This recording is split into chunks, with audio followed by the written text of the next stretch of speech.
London, some National Football League players knelt again on Sunday when the U.S. national anthem was played before a game in London, defying U.S. President Donald Trump's renewed call to end their protest over racial injustice. The Fox television network's broadcast of the day's first game, at Wembley Stadium, showed three members of the Miami Dolphins kneeling as U.S. music star Darius Rucker performed a Star-Spangled Banner. All of the other uniformed Dolphins players and their opponents, the New Orleans Saints, were standing, many with their right hands over their chests. The three players who had knelt stood for the British anthem God Save the Queen, which was also performed before the game.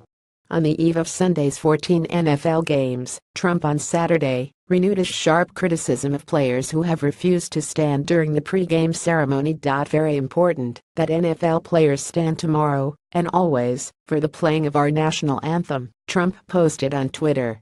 Respect our flag and our country. On September 22, he had touched off a national controversy that has enveloped the country's most popular sports league. Some African-American players adopted the symbolic gesture of kneeling during the anthem over the last year to protest racial disparities in the U.S. criminal justice system. Outside Wembley Stadium, not all British fans supported the players' protests. I think everyone has the right to protest, but I think you have to choose your stage wisely, said Laura Williams, who works in healthcare.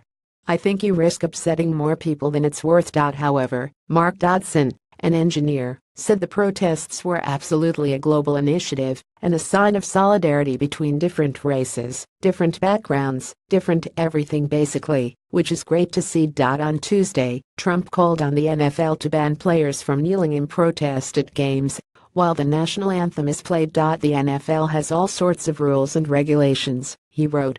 The only way out for them is to set a rule that you can't kneel during our national anthem. And on Thursday, Trump continued the crusade, drawing a rebuke from the NFL after he said football team owners feared their players. The Republican president told Fox Friends that he was friends with many NFL team owners, and they were in a box over how to handle the kneeling protests. They say we are in a situation where we have to do something, Trump said. I think they're afraid of their players. You want to know the truth?